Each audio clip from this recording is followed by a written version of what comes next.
Ay, Juan. Juan, José, José, ¿dónde están los profes?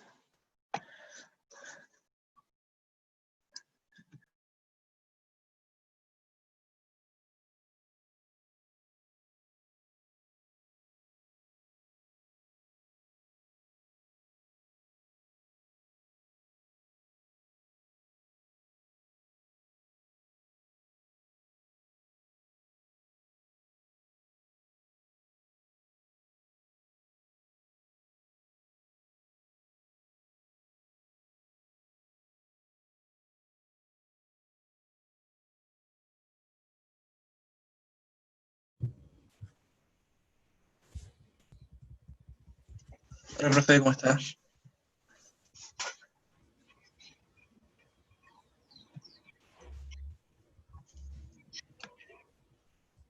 ¿Qué tal, Oscar? ¿Qué tal, Nicolás? Hola, profe, ¿cómo están? ¿Cómo están? Bien, bien. Qué bueno, me alegro.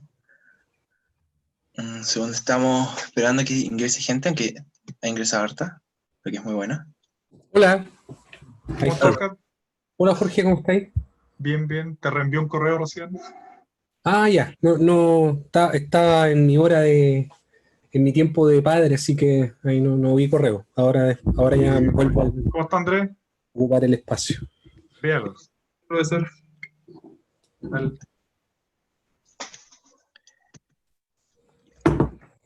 Ha ingresado mucha gente, así que partamos al tiro. Esto es muy bueno. Ya. Yo solo advierto que tengo que recibir una llamada en algún momento, así que si la llamada ocurre, me voy a ausentar un minuto, pero Ah, no es ok, más que eso. perfecto. Bueno, buenas tardes a todos. Los presentes, el profesor Jorge Larrucó y profesor Oscar Silva. En nombre del Centro de Estudiantes de Derecho, les quiero dar las gracias por acompañarnos en esta actividad. Sé que el final del semestre lectivo es una época llena de actividades para todos, así que muchas gracias a ustedes y a todos los alumnos que nos están acompañando. Esta es un poco sobre la actividad. Esta es nuestra tercera sesión del Café Conversado Virtual. Es una instancia en que profesores y alumnos se juntan para tomar algo y conversar sobre la situación actual de la pandemia, desde la perspectiva de su respectiva rama del derecho. Ya hemos conversado de las implicancias económicas del COVID con los profesores Guerrero y Marmolejo. Tuvimos una acalorada discusión sobre el derecho laboral con los profesores Carla Evaras y Claudio Palavecino. Y hoy la idea es conversar sobre el actual funcionamiento de los tribunales y las adecuaciones que ha sufrido el derecho procesal por esta misma razón. En este sentido, la idea es que sea una conversación súper relajada y por lo tanto le invitamos a todos los participantes a encender sus cámaras si quieren, así es como una conversación un poco más real, y a plantear sus dudas o comentarios. Para eso pueden levantar la mano en Zoom y nosotros les habilitamos los micrófonos. Si son comentarios cortos pueden hacerlos en el chat y nosotros los leemos. Igual la idea es que las intervenciones en general sean relativamente cortas para que todos puedan participar. Les pido un favor, me dan un segundo que no sé dónde quedaron mis lentes. Sí, Debe haberse quedado abajo. Lo busco y vuelvo. perfecto. Bueno, voy a esperar que vuelva el profesor. ¿Cómo está, Javiera? Bien, profesor, ¿y usted? Muy bien, gracias. Qué bueno. Ahí sí, ahora veo mejor. Ahora nos ve. Sí. No, en estos 3 meses ha empeorado harto mi visión. Me he dado Yo cuenta. creo que de muchos. Sí. Antes usaba esto solo para el computador y ahora me doy cuenta que lo uso todo el día. No, yo Eh, también ando sin lentes y no veo nada, nada, nada. sí. Impresionante. Una Así que pena. bueno. Bueno, continuando como les estaba diciendo, la idea es que esta conversación sea lo más fluida posible, por lo tanto, si ustedes, los profesores, se quieren ir por las ramas en la conversación, son bienvenidos a hacerlo, y se pueden plantear preguntas entre ustedes. En ese sentido, eh, esto no es un debate, aunque no podemos decir lo mismo de la actividad pasada. Tampoco es una entrevista, sino que es una conversación entre todos los presentes. Ahora, antes de comenzar, les quiero preguntar si están de acuerdo con que grabemos la actividad, porque normalmente estas actividades las grabamos y las subimos a nuestro canal de YouTube. Y si tienen problema podemos apagar la grabación. No hay problema, por mi parte. Mis auspiciadores me permitieron grabar. Qué bueno. No afecta a los mercados de sus productos. Ah, fantástico. Claro. Ya. Justo se unió Valdivieso. ¿La marca? Oh, sería bueno. Pero no, nuestro presidente que...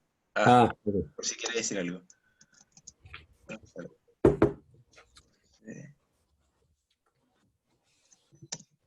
Ahí está. José Manuel.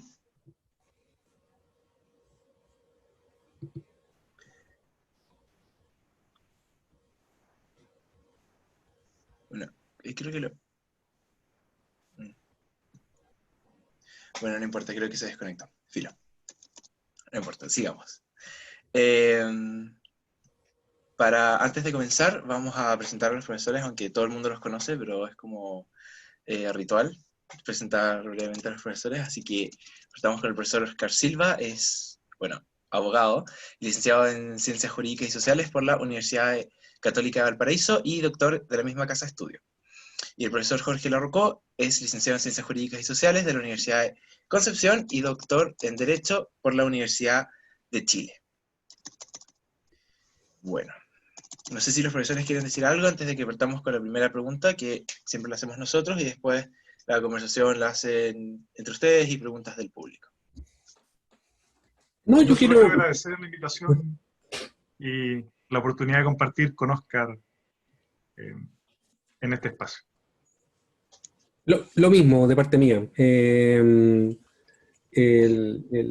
Ha habido varias iniciativas anteriores en las que me ha tocado participar, pero no me había tocado una en la que fuese algo que de partida se llamara Café Conversado Virtual. Me gustó el nombre, así que espero que eso sea, aunque estoy tomando bebida, pero después puedo traerme un café. El quinto del día sería.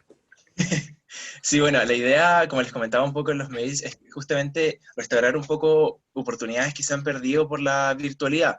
Quedarse a veces conversando, haciendo preguntas después de las clases. Ustedes también, me imagino, no tienen las mismas instancias de conversación, como leí algunos, los cafés en la sala de profesores, todas esas cosas que se han perdido y a veces hacen un poco de falta, hablar de temas que van más allá de la materia que se ve en clases. Entonces esa es la idea de estas actividades. Súper. Así que muchas gracias por su disponibilidad y por estar acá. Costó un poco coordinarlo, pero ya salió. Así que estamos muy contentos por eso. Bueno, nuestra primera pregunta es bastante amplia para que se inicie la conversación y es respecto de sus comentarios u opiniones sobre la ley 21.226 del 2 de abril del 2020. Para los que no la conocen, es una ley que establece un régimen jurídico de excepción para los procesos judiciales en las audiencias y actuaciones judiciales y para los plazos y ejercicio de las acciones que indica por el impacto de la enfermedad COVID-19 en Chile. En ese caso nos gustaría saber qué aspectos positivos ven que tiene la ley y también qué deficiencias se han presentado desde su entrada en vigencia. ¿Podría partir el profesor Larrocó, si quiere? Y ahí se puede interrumpir como ustedes quieran, ahí plena libertad para eso. Pues yo no litigo, así que yo creo que la aplicación, quizá Oscar se podría referir a ella. Yo solo la quiero destacar como una manifestación de esta relación entre Poder Judicial, especialmente la Corte Suprema y el Congreso chileno. Es decir, es una ley que salió bastante rápido y que raya para la suma, le da una facultad de gestión a la Corte Suprema bastante importante, pero lo mismo había pasado en el 2015 con la tramitación electrónica. Digamos, hay una relación bastante fluida entre la Corte Suprema chilena y el Congreso a la hora de dictar leyes procesales, que dista mucho de lo que ha pasado, por ejemplo, con el Poder Ejecutivo, que se ha aliado con la academia. El Poder Ejecutivo ha intentado varios proyectos y un anteproyecto de reforma a la ley procesal civil, y esa alianza no ha rendido fruto. En cambio, la alianza Congreso-Corte Suprema, que es la autora de esta ley, que es lo que yo destacaría de ella, digamos. Me parece importante darle importancia a los actores que están animando este punto. Luego, respecto de su calidad técnica, la verdad es que bueno, hay varias cosas que se podrían discutir, pero yo resaltaría ese punto. Gracias, profesor. Bueno, ¿hablo yo ahora? Sí. Para mí ha sido fatal, pues. ¿Qué puedo decir? Ha sido horrible, porque yo en parte vivo de los juicios, pues. Entonces que surge una ley que lo que en definitiva hace es fijarse en el debido proceso como un parámetro que solo sirve para, en su dimensión de respeto de la bilateralidad de la audiencia, y no sirve en su dimensión de obtener sentencia entre un plazo razonable, me parece mal. Y yo creo que cuando se dictó esta ley no se tomó en consideración que hasta que esto se podía pasar de fines de junio de este año. Teóricamente, ahora a fines de junio debería haberse terminado el estado, o sea, debería haberse terminado el estado de catástrofe hace un par de días atrás, y los efectos de la ley deberían haberse extendido hasta fines de junio aproximadamente. De manera que en julio ya deberíamos retomar, o deberíamos haber retomado, un ritmo normal de tramitación en todas las sedes. Y ahora con la prórroga, que estaba contemplada dentro de la ley como una alternativa, ahora con la prórroga del estado de catástrofe, esto se extiende hasta después de fiestas patrias. Y lo que antes parecía lógico que implementar en un principio, hoy en día no parece tan lógico porque hay más de 90.000 audiencias. Ayer estuve en una charla del subsecretario de Justicia, que es exalumno de esta escuela, Sebastián Valenzuela, y daba cuenta que solo en materia penal había habido más de 90.000 causas suspendidas producto de esta crisis, ¿no? Entonces, mi evaluación preliminar de la ley es negativa, y es negativa porque supone rendirse frente a una dificultad técnica superable, que es la rendición de prueba por vía remota, y en la práctica implica una verdadera denegación de justicia, salvo en ciertos casos muy urgentes, que la misma ley prevé, y que por cierto escapan a las áreas en las que yo tramito, que son civil y laboral, por ejemplo. De modo que pensando en cuáles son los efectos de esta ley, yo los veo de forma negativa. Es tan negativo que incluso los propios jueces lo han advertido, y muchos de ellos, digamos, tratando de pasar por alto esta ley, han comenzado progresivamente a tratar de implementar la realización de audiencias por vía remota, incluyendo audiencias que implican la rendición de pruebas. Ese es el principal freno que, a mi juicio, la ley constituye para el avance de los juicios. Porque si bien la Corte Suprema tiene la ley dispone una facultad/orden para la Corte Suprema, que la Corte Suprema interpretó como una facultad y que de hecho lo dejó a la decisión práctica de cada territorio jurisdiccional y de cada tribunal dentro de cada territorio jurisdiccional. Esa facultad es la facultad de suspender audiencias. Pero lo que la ley se dispuso sin delegar esa decisión fue la suspensión de todos los términos probatorios. Entonces yo tengo juicios arbitrales, tengo juicios civiles, tengo juicios laborales que están detenidos porque la interpretación que se ha dado por la judicatura es de que cualquier audiencia que suponga la rendición de prueba, desde un documento hasta una inspección personal del tribunal, está automáticamente suspendida en virtud de lo que dispone el artículo 6º de la ley. Entonces, por ejemplo, un juicio de arrendamiento, alguien que es súper común, o sea, alguien que ve que no le han pagado, producto de las circunstancias, que no le han pagado en varios meses su renta de arrendamiento y que quiera recuperar el inmueble, va a tener que esperarse hasta octubre, noviembre, diciembre, para eventualmente tener una primera audiencia. Ni siquiera pensemos en ejecutar un fallo, tener una primera audiencia en un juicio de determinación de contrato de arrendamiento por no pago de la renta. Eso es terrible. Y y no hay tampoco una voluntad política de que esto cambie. ¿Mm? Como digo, los cambios que ha habido han sido únicamente producto de la buena voluntad, y a veces buena voluntad contra leyes que han mostrado algunos tribunales. Entonces, perdón, pero quería desahogarme un poco, porque en realidad mi impresión es que esta ley es una ley muy desbalanceada y que ahora está mostrando precisamente la peor cara del desbalanceo. Y ni pensar en lo que va a pasar cuando esto pase, porque cuando esto pase, el nivel de atochamiento que va a haber en el aparato jurisdiccional va a ser horroroso. Y bueno, ahí van a ser otros los motivos para seguir llorando, ¿m? Para los abogados, sobre todo.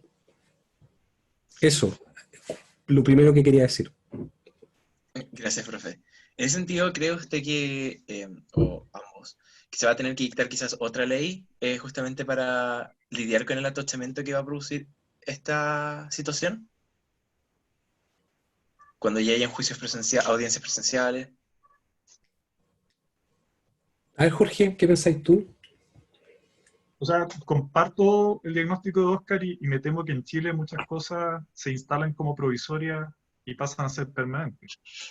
Y en términos de leyes procesales pendientes, tenemos leyes de una tremenda urgencia en las que tenemos comprometido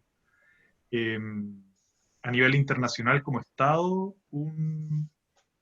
un avance que no hemos hecho. Por ejemplo, una ley que regule la tramitación de la protección de derechos fundamentales.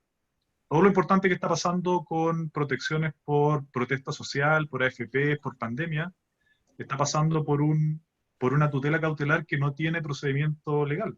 Y así suma y sigue, digamos, ahí sí que tenemos un remanente pendiente de leyes procesales de tramitación específicamente que nunca se dictaron, pero para marcar un punto yo diría que en esta canasta de bienes básicos la justicia es un bien básico. Entonces, suspender la justicia en Chile por un tiempo indefinido básicamente es socavar el Estado de Derecho.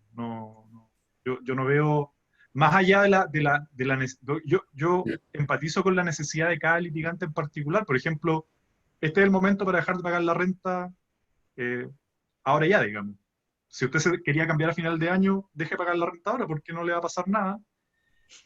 Si eso lo amplificamos a una serie de otras hipótesis posibles, es el peor escenario posible. Entonces, yo no sé si esto tiene que ver con una ley mejor, o con una ley más, o con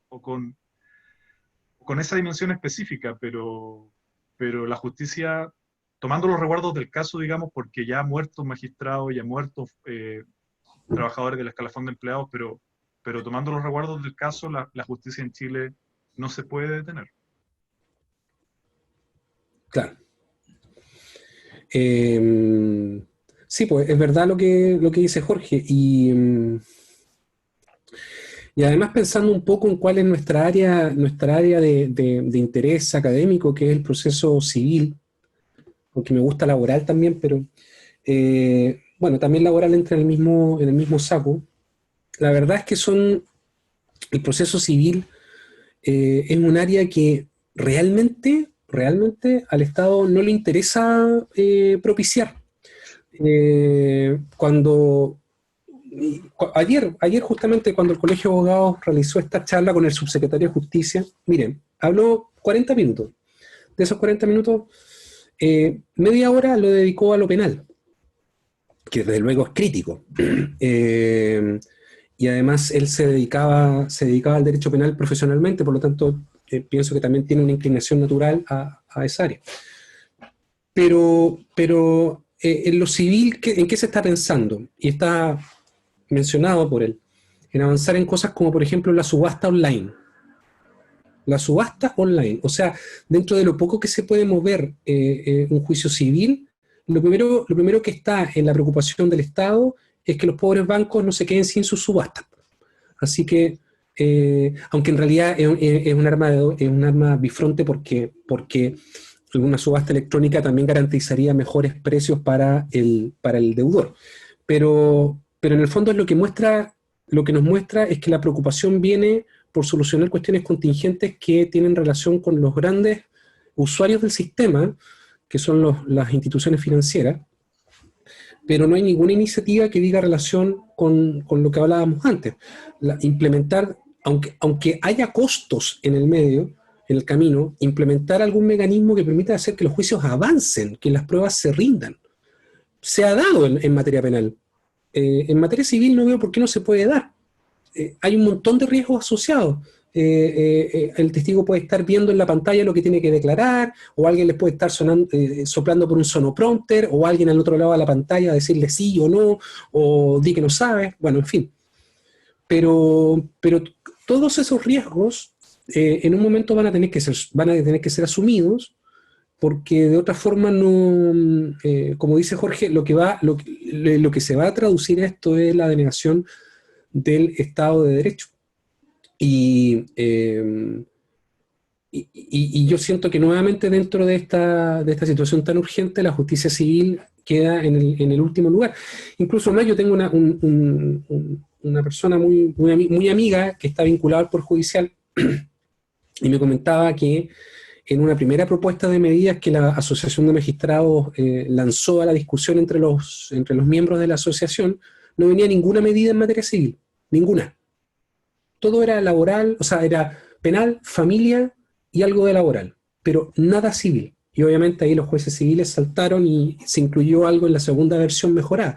Pero eso demuestra que así de corazón no da un poco lo mismo lo que pasa con la justicia civil. Y eso es muy triste, considerando la importancia que tiene el proceso civil para la solución de controversias que muchas veces no son populares en términos de aparecer en la primera línea, como un portonazo o una violación con homicidio, o qué sé yo, o un crimen de cuello y corbata, pero que son problemas que nos afectan a todos, y que, bueno, y lo mismo ocurre con lo laboral, problemas que nos afectan a todos y que son en muchos casos realmente urgentes.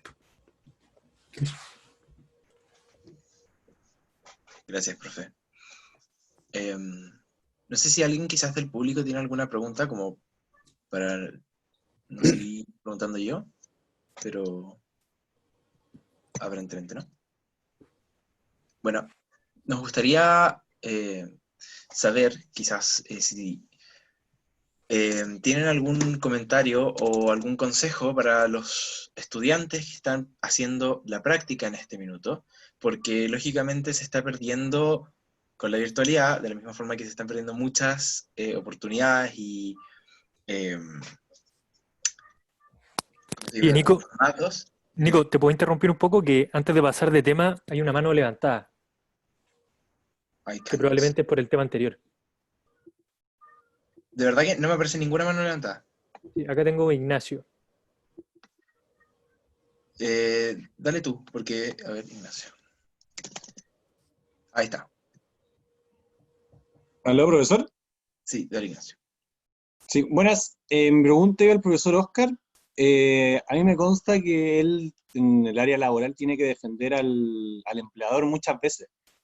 Quería consultar cómo había sido el panorama en relación a la ley de suspensión, es decir, la ley de protección al empleo, si es que han habido como muchas mala utilización de esta ley para suspender como trabajadores, o cómo se está llevando el tema de los juicios en el área laboral, porque nos centramos en el área civil. Igual, como que el área laboral siento yo que es como lo más sensible de la gente en esta época, porque mucha gente está viendo su empleo suspendido, o no hay acuerdo entre ellos para firmar el pacto y cosas así. Era más que nada como el área práctica de eso. Vale, también le hago al trabajador por si acaso, no quiero que me asocien solo con el empleador. Si alguien tiene un trabajador, también me lo puede mandar.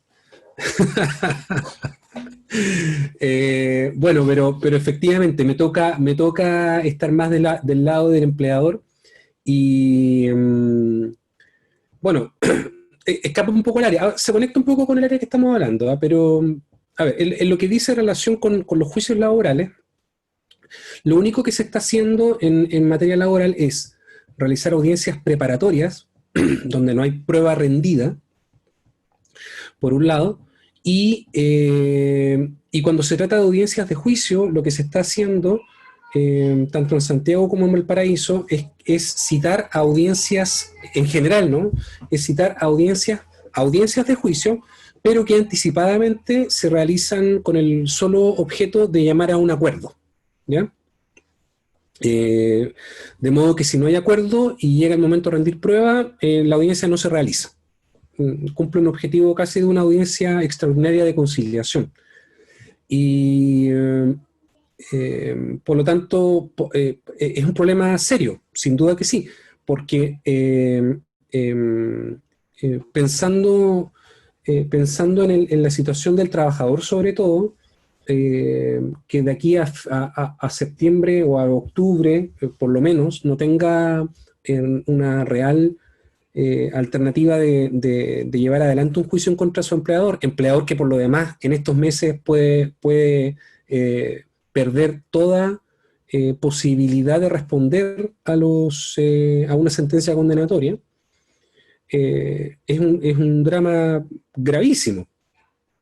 Ahora, respecto de la Ley de Protección al Empleo, hacer el juicio de valor acerca de si se ha utilizado o no fraudulentamente, yo no podría hacerlo.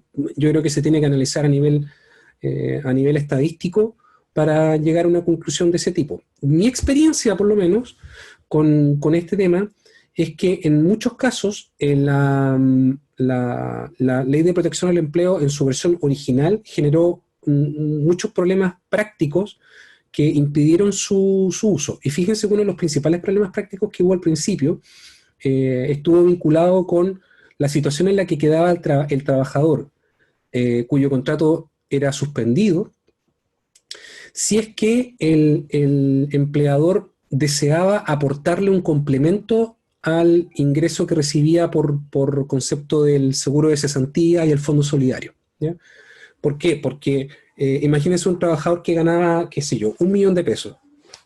Y ese trabajador pasa a tener un contrato suspendido. Bueno, ese contrato suspendido supone que deja de recibir remuneración y el ingreso que percibe es aquel que proviene de la AFC, primero de sus fondos individuales de cesantía y luego de un fondo solidario de cesantía. Pero en cualquier caso, esa remuneración de 1 millón de pesos, el primer mes iba a bajar a 700 y algo, el segundo mes a 500 y algo, y así hasta que ahora ya estamos entrando al 4.º mes. Entonces es una situación grave. Por lo tanto, muchos empleadores en esta primera parte de la ley lo que trataron de hacer fue apoyar, entre comillas, a algunos trabajadores con un ingreso que complementara este beneficio que percibían por la Ley de Protección al Empleo. Y la gran dificultad que tenían con eso era que temían justificadamente cometer un delito, ¿bien? Más allá de lo que es el dolo, conceptualmente hablando, temían por la comisión de un delito porque se podía entender, de acuerdo con el artículo 14, si mal no recuerdo de la ley, que el trabajador que por un lado percibía el ingreso de la AFC y por otro percibía un ingreso por parte del empleador, estaba burlando el objeto de la ley. Salió un dictamen hace un par de días que expresamente permite al empleador hacer este apoyo. Pero ocurre que en estos 3 meses han pasado muchas cosas. Y una de esas cosas ha sido que la situación de muchas empresas se ha visto deteriorada a un nivel que ya se está notando de forma intensa, ¿bien?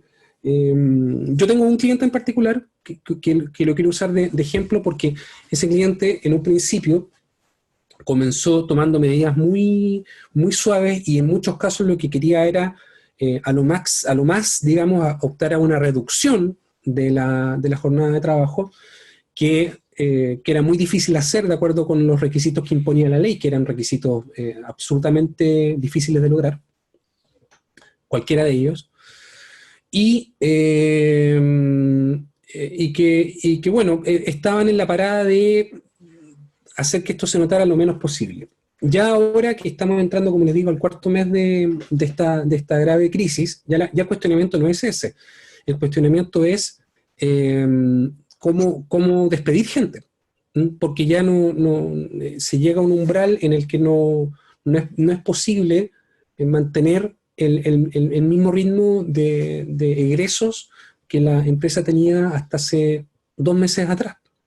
O sea, piensen en una empresa automotriz, piensen en una empresa que vende puertas, en fin. Los cuestionamientos hoy en día son otros, y eso es algo que excede por mucho el tema que estamos conversando acá, y que yo creo que va a producir una crisis, no digo apocalíptica, pero bastante cerca de eso en un par de meses más.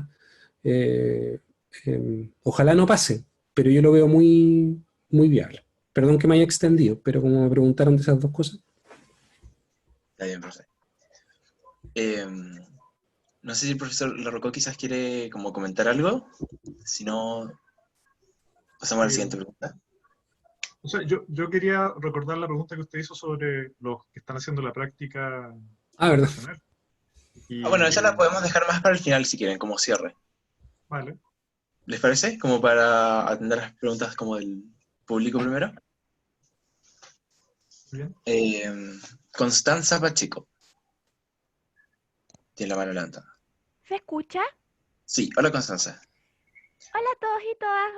Un pequeño comentario que personalmente entendí que cuando se referían al atochamiento del proceso se referían a las causas pendientes, pero estaba pensando en todas las causas nuevas, por ejemplo, de responsabilidad contractual y extracontractual, que van a salir por el COVID y van a provocar un atochamiento aún más patológico de la justicia. Y personalmente me preocupa mucho eso, porque personalmente la gente, bueno, todas las causas yo creo que son importantes, pero la gente que tuvo algún problema relacionado con el COVID va a querer que su causa, por un motivo igual lógico, resuelta de manera más rápida, lo que no va a pasar y va a provocar mucha rabia e impotencia en la gente, y me preocupa eso y me preocupa cómo se va a resolver, porque es algo que se tiene que empezar a pensar desde ahora y no se puede dejar para septiembre, como bueno, el buen chileno deja toda última hora, y me preocupa que un tema tan importante como la justicia y su denegación se deje para última hora.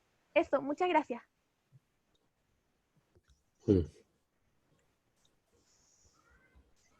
O sea, es una excelente pregunta, Constanza. Yo creo que va a pasar algo parecido a lo que pasó el 2005 con la ley Auge. Cuando se aprobó la ley Auge, se hizo una predicción respecto de que se iba a incrementar el número de demandas por negligencias médicas, porque muchas más personas que antes no podían pagar un médico, ahora se iban a atender con cargo a fondos públicos, y las negligencias médicas son estadísticamente inevitables, entonces iban a haber más demanda, y la respuesta procesal fue mediación obligatoria. Y ya ronda, digamos, en el ambiente procesal la idea de reflotar el proyecto de ley de mediación civil del 2011, que no alcanzó siquiera a ser un anteproyecto, pero esa sería una posibilidad, digamos, una ley de mediación, porque efectivamente las demandas por negligencia médica o por temas sanitarios, que son temas civiles de lato conocimiento, se van a incrementar. Pero, por supuesto, esa no sería toda la respuesta, pero tal vez va a ser parte de la respuesta. Sí, estoy de acuerdo con Jorge. De hecho, ese era uno de los temas que también mencionaba el subsecretario en materia civil. La incorporación de una posible mediación online está dando vueltas y puede que se trate de poner como un dique para evitar este colapso. Gracias. Andrés Oliver tiene la mano levantada también. Ya, ¿se me escucha? Sí, hola. Sí. Ya, mi pregunta es para los dos profesores, y tiene que ver con esta figura de audiencias virtuales que se ha implementado en los mayores juicios, en los que no se ha suspendido claramente.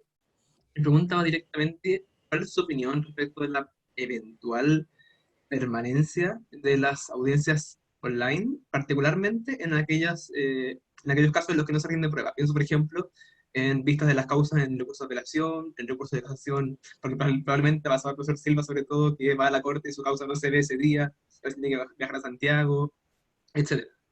Eso para facilitar tanto la litigación, y también pienso para abarcar los costos, por ejemplo, de un recurso de casación de un litigante en Magallanes, tiene que financiar que el abogado viaje a Santiago, etc.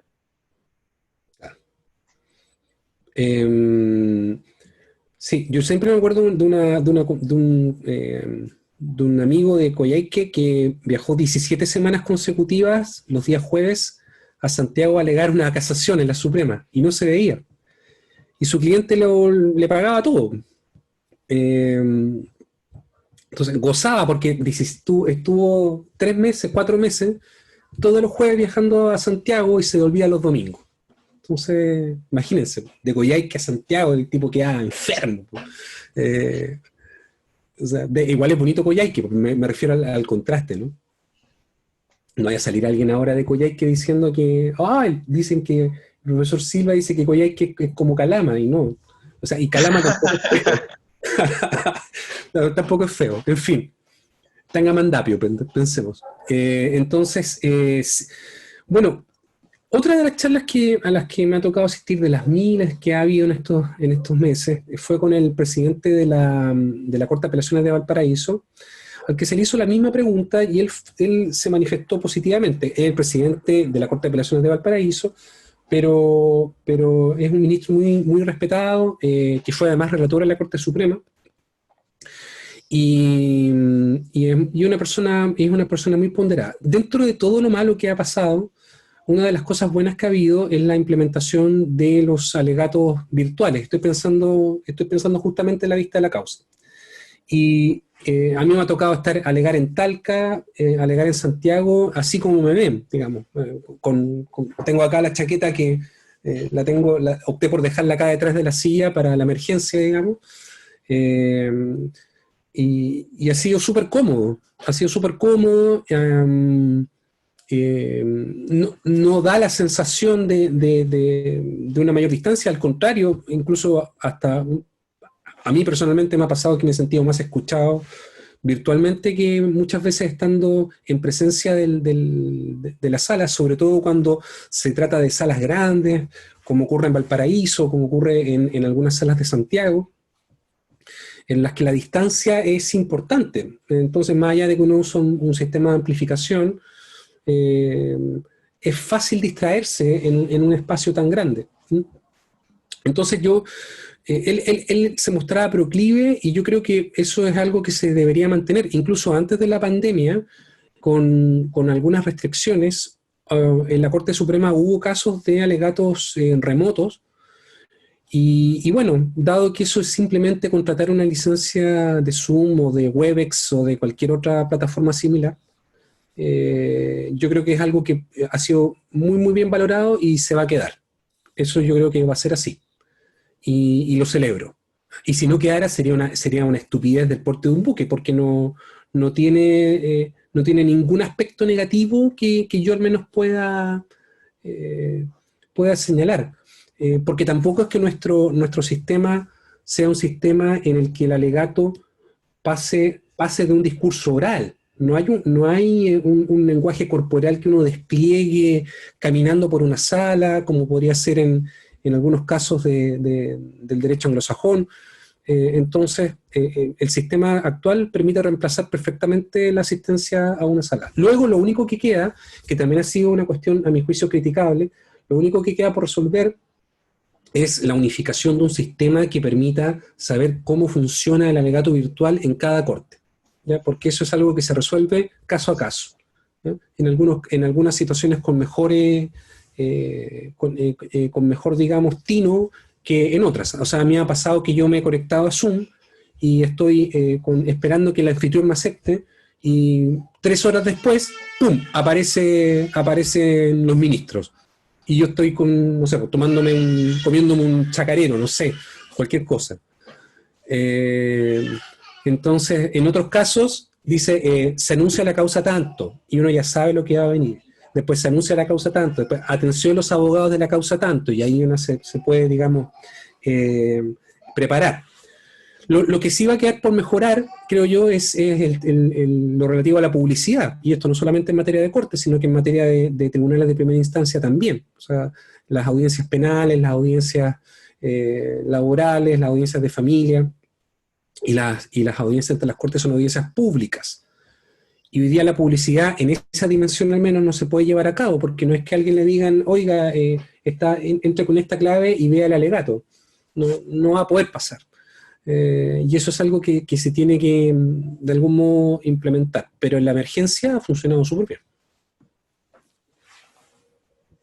Yo también estoy de acuerdo en que esto llegó para quedarse y que fue la pieza pendiente del 2015. Con la tramitación electrónica, lo que se creó fue un soporte en línea de documentos, pero hacer audiencia en línea va a servir. Yo comparto el caso que señala Andrés. Yo creo que la distancia física, la distancia geográfica, va a ser un criterio objetivo. Luego, como va a convivir con los alegatos presenciales, yo tiendo a pensar que de todas maneras va a ser residual. Estoy pensando en un mundo donde, digamos, la especialización lleva a que cada uno ejerza en la ciudad donde vive, digamos, toda esta imagen del abogado o el abogado que cruzaba el país, digamos, me parece ya que tiene un tanto de dejo romántico, no sé si va a pervivir a largo plazo. Lo hemos visto ahora con estudios jurídicos que se organizan a nivel nacional, con plataformas en línea de asesoría jurídica. En la medida en que usted esté radicado O Vito Contreras también.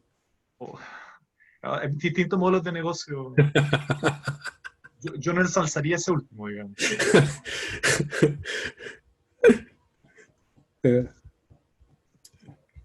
Ahora, lo irónico es que se han ido los expedientes escritos, se han ido los alegatos a 15 metros de distancia en salas solemnes.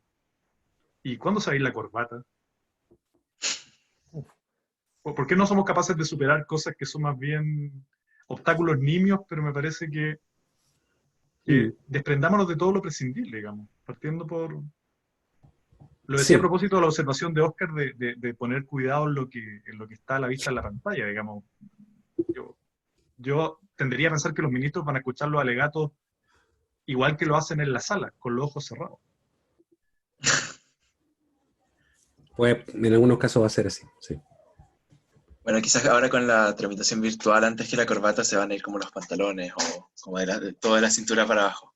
Que igual es más cómodo. ¿En qué se basa para Sí. decir eso, Nicolás? ¿Cómo? ¿En qué se basa Nicolás para decir eso? ¿Ha hecho un estudio empírico estos 3 meses? Me han contado de abogados Ha que levantado tienden la cintura información para acá arriba de... para litigar. Y lo encuentran fantástico. Podemos hacer una encuesta en este momento, ¿no? Yo estoy vestido. La camisa y el buzo son la tendencia de moda en Zoom. ¿Tenemos más preguntas o no? Sí. Camisa buzo. Sebastián, Siempre lo supe. ¿Cómo? Camisa buzo, siempre lo supe. Ya. Sosa. Sebastián Sosa. ¿Sebastián? ¿Se escucha? Sí. Ah, ok. Buenas tardes a todos los compañeros y buenas tardes a los profesores también.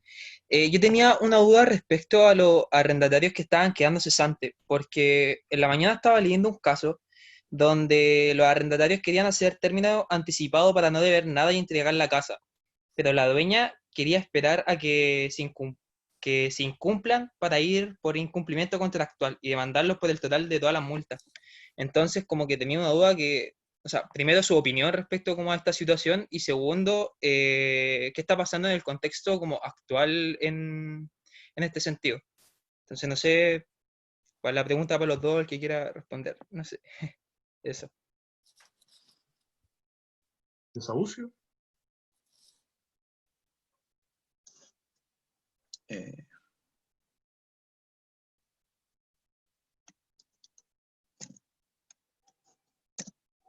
¿Profe?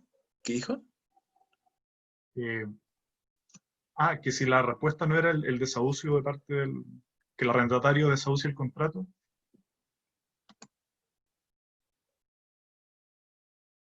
Estoy desilenciando a Sebastián. Pero... Ahí Ahora sí. volvió el audio del profesor Silva. Vale.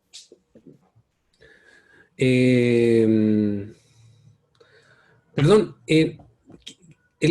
quien habló dijo un arrendatario que quería terminar anticipadamente con el arrendamiento, dado que no puede pagar. ¿Y el arrendador qué es lo que quería? Eso no escuché bien. El arrendador quería esperar a que incumplan para ir por incumplimiento contractual y mandarlos por el total de las multas. Eso quería hacer el arrendador. Ah, ya. Malo es. No sé qué se podría hacer como en estos casos, en realidad, porque debido al contexto, igual como que varias gente está quedando cesante, y más la gente que está Mm, como en sí. temas de arriendo y todo eso. Bueno, hace un tiempo el profesor Momberg en una muy buena columna explicó, bueno, y no solo Momberg, creo que también Álvaro Vidal algo planteó acerca de la incidencia del caso fortuito o fuerza mayor en el incumplimiento de las obligaciones de un contrato. A mí me toca, por lo menos, asesorar a varios rentistas, ¿ya? Y muchos de ellos de locales comerciales. Y como ustedes comprenderán, este tema ya no se presentó solo con la pandemia, se empezó a presentar el año pasado, en octubre. Entonces, no sé, pues tengo un cliente que tiene muchos locales en la calle Condel.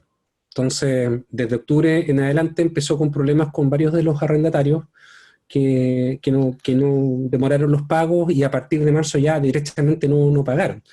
Y me preguntaba, bueno, ¿tengo posibilidades de demandar y ganar? Un poco lo que quiere esta arrendadora, de demandar y ganar, aunque acá en este caso ya el tema era más grave porque ya no le estaban pagando. Y la verdad es que, bueno, Jorge sabe más derecho civil que yo, pero desde mi punto de vista, el arrendatario tiene muy buenos argumentos para defenderse en caso de ser demandado. Uno nunca, yo por lo menos como litigante, nunca me preocupo de la renta mucho cuando demando la terminación de un contrato de arrendamiento, porque mi experiencia por lo menos me indica que recuperar renta es algo muy, muy difícil, salvo que haya un codedor solidario. Pero yo al arrendatario no le voy a sacar nada, probablemente. Y tampoco me voy a preocupar de embargarle las cosas que tenga en la casa, porque sacarla a remate significa que sale más cara la vaina que el sable. Entonces, siempre el objetivo en un juicio de arrendamiento para mí es recuperar la propiedad. Si yo tengo la propiedad un mes antes, a mí me sirve mucho más que una sentencia que me diga que tiene que pagar una multa patagüina, porque yo sé que esa multa no la voy a poder sacar de ningún lado. O es muy difícil que la pueda sacar de algún lado, salvo que quien me arrienda sea Cencosud, no sé. Entonces, en un caso como ese, dado que lo que yo busco es recuperar la propiedad, no me preocupa tanto lo que dice relación con lo monetario. Y si me preocupara, en un caso como este sería el peor escenario, porque yo creo que un buen abogado del arrendatario podría fácilmente construir una tesis de caso fortuito fuerza mayor que le impide pagar, o que incluso afecta el cumplimiento mismo de la obligación del arrendador, independientemente de que no provenga de su causa, ¿ah? E independientemente de que no tenga culpa. Pero si a alguien le están, si una discoteca funciona de noche y hay toque de queda, ahí objetivamente el bien no está sirviendo para el fin para el que fue arrendado. Y ahí el arrendador no tiene ninguna culpa. Él no decretó el toque de queda. Y sin embargo, eso va a ser suficiente para justificar que el arrendatario no tenga que pagar. Entonces hay muchas salidas que puede tener un arrendatario hoy día para no pagar. Y es lamentable. Pero es un problema que se va a presentar mucho y que yo creo que se puede ir decantando por ese lado. A menos que también es algo muy común, a menos que el arrendatario no se defienda, que es algo frecuente. Si no se defiende y alguien pidió, y el demandante pidió la absolución de posesiones, y si se entiende que es solo una citación, que en la práctica no es mucho así, pero si se entendiera, va a ganar por esa carambola, va a ganar el juicio, pero si estamos en un juicio en el que el demandado se defiende, yo creo que como nunca tiene muy buenas opciones de ser exonerado en una sentencia. Así que mala táctica la de la arrendadora, malísima. Yo, si el arrendatario me dice, sabes que no puedo seguir pagando, te quiero devolver, yo le digo, por favor, te ayudo a sacar las cosas. Le pago el flete si es necesario. Pero dame la propiedad, porque yo sé que eso es mucho mejor que esperar lo que voy a tener que esperar ahora, más encima, cuando el sistema se vea sobrepasado una vez que esta crisis pase. O sea, ese es un arrendatario muy leal, digamos, el arrendatario que quiere Exacto. negociar la entrega del bien, porque insisto que lo que dije al comienzo era pensando en la persona desleal, digamos, como dejo de pagar Claro. simplemente y me atrinchero en el lugar porque de ahí a que el sistema me saque con lanzamiento va a pasar medio año, con suerte. Entonces, y además tengo estas defensas objetivas que señala Oscar de imprevisión, de caso fortuito, entonces Sí, por supuesto, si un arrendatario quiere entregar el bien arrendado, el arrendador lo mejor que podría hacer es aceptar eso. Y ahora, claro, yo quisiera darle una vuelta de tuerca porque para muchas personas en Chile las rentas de arrendamiento son los fondos de pensión, digamos. Las personas que lograron durante su vida activa como trabajadoras comprar inmuebles, luego los arriendan para efectos de suplementar la pensión que reciben por la AFP. Entonces, que se dejen de pagar los arriendos también tiene un coletazo que golpea con la seguridad previsional. Entonces, yo creo que, y esto permite destacar algo, que todos cuando pensamos justicia civil pensamos, como decía bien Oscar, que lo está haciendo el Ministerio de Justicia en bancos. Pero los juzgados de letras también tutelan derechos fundamentales. Hay casos explícitos como ley Zamudio, cuando procuran que no haya discriminación arbitraria, o antes de los tribunales de familia con la violencia intrafamiliar, pero los juicios de arrendamiento, y yo me atrevería también a decir algunas querellas posesorias, ustedes que ahora están viendo que sus vecinos están básicamente locos, todas y todos habrán descubierto que sus vecinos están delante. Esos son conflictos que en el derecho romano se llamaban conflictos de inmisión. Cuando el ejercicio del dominio de su vecino afectaba su uso y goce de su propio bien, bueno, los tribunales civiles vehiculan todas esas acciones.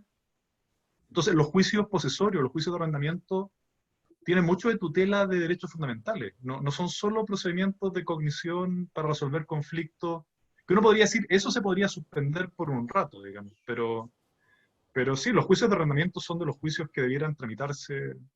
Además, como dice Oscar, son una sola audiencia, tienen una exigencia que es bastante ligera. Casi no hay testigos. Exacto, casi todo es prueba documental, entonces... Exacto. Martín Freite tiene la mano levantada. Martín. Hola. Igual hay algo que me había dado duda. Igual el profesor Silva ya lo había adelantado un poco, así que tuve que reformular mi pregunta. Que yo les quería preguntar si es que ustedes creían en la persistencia de este sistema online en las cosas futuras. Ya me dijeron que sí. Entonces quería pasar a ver si es que ustedes en este sentido, ¿cómo creen que se compatibilizarían ambas? O sea, la causa presencial, si es que llegamos a una normalidad, con esta causa, o sea, con este proceso que se hace online. Y si es que se mantiene el proceso online, ¿cómo ustedes verían alguna mejora ya que para tratar de evitar ciertos problemas como el atochamiento o para hacer que sea más expedito en general?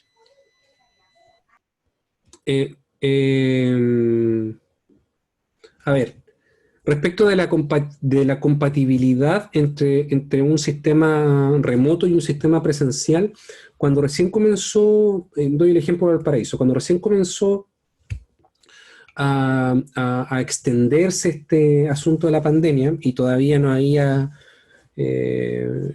cuarentena ni mucho menos, lo que la Corte de Valparaíso hizo fue proporcionarle a los abogados la opción de alegar por vía remota, solicitándolo expresamente, por escrito, con una cierta anticipación, etc. Y a mí me pasó un par de veces que alegué remotamente con una contraparte que estaba en la sala. Yo no sé cómo estaba, no me ha pasado al revés, entonces yo no sé si pusieron una tele con mi cara sobre el mesón donde teóricamente debería haber estado sentado o qué, pero el punto es que en la sala yo me escuchaba, o sea, teóricamente me escuchaba, mi contraparte me escuchaba, los ministros me escuchaban y me veían. Por si en una tele que hay casi en todas las cortes a un costado de cada sala. Entonces ahí me veían y yo alegaba. Y luego alegaba presencialmente el otro abogado. Y no, yo no me sentí menoscabado y yo no sé si la otra parte se sintió en ventaja o en desventaja. Yo creo que, por lo tanto, yo creo que es perfectamente factible un sistema que mezcle, incluso en una misma audiencia, ambos sistemas. Y la segunda parte de la pregunta, que dice relación con cómo superar dificultades derivadas de la falta de inmediación. Yo creo que yo he escuchado, no sé qué pensará Jorge, he escuchado a varios profesores y abogados que hacen alusión, sobre todo en materia penal, a la afectación de la inmediación producto de la realización de audiencias remotas. Yo no creo que haya un problema de inmediación, necesariamente. Inmediación no significa que el juez vea, digamos, a una persona de carne y hueso con sus ojos enfrente de ella. Eso no es inmediación. O mejor dicho, eso es tan inmediación como verlo a través de Zoom. Si el problema va a ser la apreciación de los detalles como el lenguaje no corporal o cosas por el estilo, ese es otro punto, pero que no dice relación a mi juicio por lo menos con la inmediación. Incluso hay varias iniciativas en materia de arbitraje internacional en donde este año se implementaron sistemas de tramitación electrónica de arbitraje 100% online, con prueba, con todo. Entonces, ahora, si en Chile pudiera resguardarse, bueno, hay formas de resguardarlo que son difíciles de implementar en el actual escenario, por ejemplo, y que se relacionan exclusivamente, a mi juicio, con los medios de prueba personales, o sea, confesional y testigos, y eventualmente declaración de un perito, que es el control el control del ambiente en el que está declarando esa persona. O sea, que junto con la cámara que yo estoy viendo hay una cámara lateral o dos cámaras laterales que puedan observar el entorno y dar cuenta de que yo no estoy siendo, digamos, advertido por nadie, ya sea en mi pantalla o fuera de ella.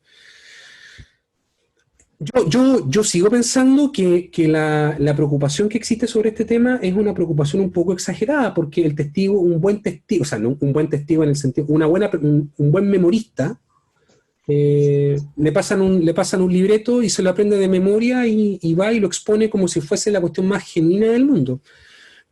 Eso pasaba antes, pasa y va a seguir pasando, por lo tanto, que haya una cámara detrás no sé si agrava tanto el problema. Y por otro lado, a mí me ha pasado como profesor, digamos, me imagino que en una de esas Jorge también, que la apreciación de lo genuino que es la respuesta que te da una persona a través de Zoom, uno la puede evaluar con la misma certidumbre o con relativa o con un nivel parecido de certidumbre que la sinceridad que te puede mostrar una persona cara a cara. No sé si me explico. O sea, yo escucho a Jorge ahora y yo escucho al mismo Jorge que veo en la universidad. Veo a Martín, que fue alumno mío este semestre, a quien no conozco personalmente, lo conozco solo por Zoom, y el mismo que vi ayer. Y probablemente si me lo encuentro, va a ser la misma experiencia. A veces las personas nos comportamos de un modo que es más normal de lo que parece. Y ya si la problemática se torna más compleja, como problemas de deepfake vídeos, y que yo ponga a Barack Obama declarando muerte a todas las razas que no sean la área, es un problema que acá posiblemente todavía no vamos a tener. ¿Ah?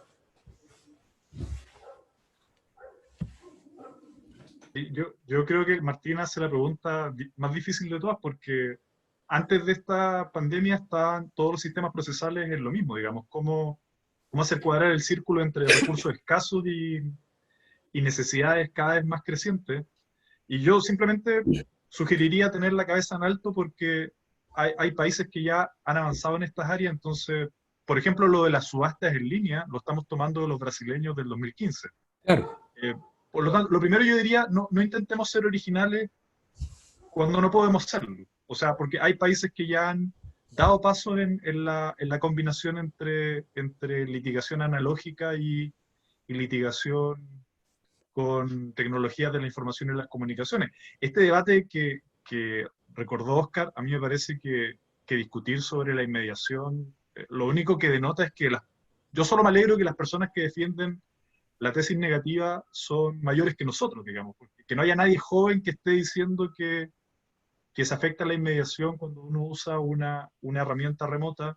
Supongo que ellos pololearon por carta y tienen todo ese romanticismo todavía constitutivo, y que contamina su reflexión académica, pero es un no debate, digamos. O sea, los debates interesantes creo que son los que ustedes han planteado, pero Chile tiene que intentar no ser original cuando no necesita hacerlo. O sea, hay respuestas que ya que ya están funcionando y podemos discutir si nos sirven a nosotros o no, pero lo primero es informarse al respecto, que hay hartas cosas que ya se han hecho. Exacto. Gracias, profesor. Gabriel Durán. Tiene la mano levantada. Gabriel. ¿Aló, me escuchan? Hola, sí. Hola, ¿cómo están? Hola. Bueno, les quería hacer una pregunta con respecto a la idea que hemos repetido harto y que desde el primer año veníamos escuchando, esta idea del atochamiento, de que el sistema está sobrepasado y todo eso. Y como dijimos ahora, va a ser peor, cada vez peor.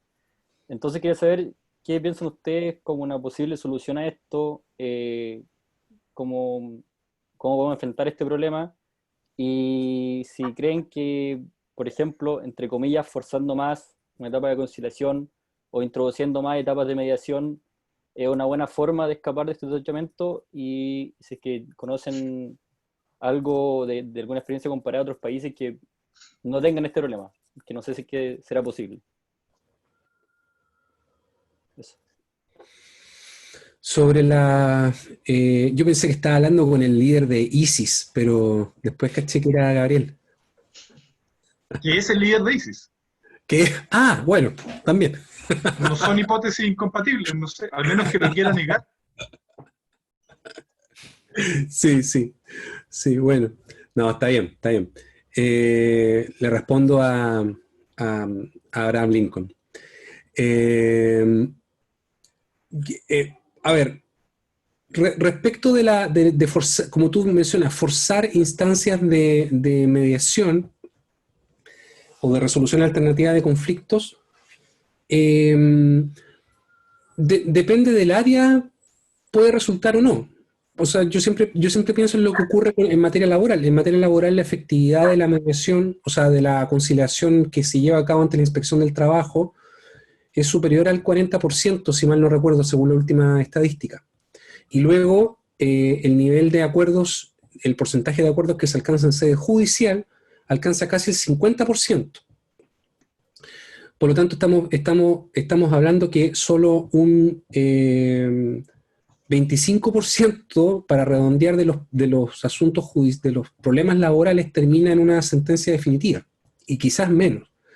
Ahora, ¿qué propicia que el éxito sea tan alto en esa sede? Desde mi punto de vista, el único factor que lo explica es la clara desventaja en la que va a quedar el empleador de cara a un juicio, ¿no? Donde más del 90% de las sentencias van a ser desfavorables a él, y por lo tanto favorables al empleador. Entonces, yo creo que frente a eso... Después se va a invertir a nivel de corte. La pirámide se invierte porque el empleador empieza a remontar cuando va de nulidad y cuando va de unificación. Lo que pasa es que eso implica un costo tremendo. Sí, y no me ha pasado mucho, la verdad. Tienes que mejorar tus clientes, Oscar. Es posible que sea, o yo derechamente, quizá el problema soy yo también. Sí, pero yo creo que eso es el único que explica el éxito de ese sistema. Ahora, yo no soy, y en esto debo ser muy sincero, no soy muy amigo de la resolución alternativa de conflictos. A pesar de que yo, en mi juicio, suelo llegar mucho a acuerdo, como que prefiero llegar a un acuerdo en el juicio que antes del juicio.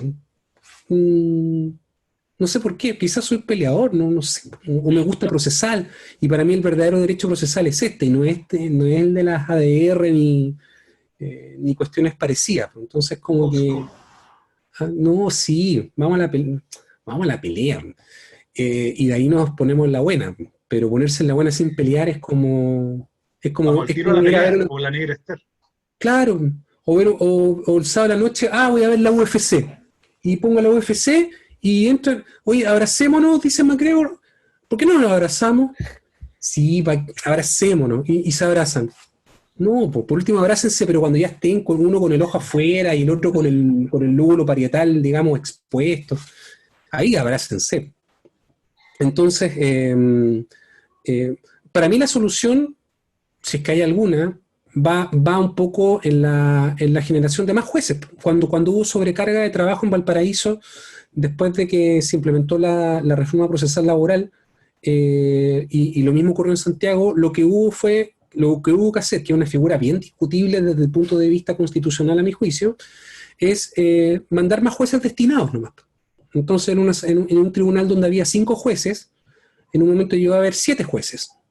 Yo creo que eso es lo que va a tener que pasar acá. Los tribunales civiles van a tener que operar mucho más como lo están haciendo hoy en día con el famoso artículo 33. O sea, vamos a tener a muchos más secretarios de tribunales funcionando en la práctica como jueces.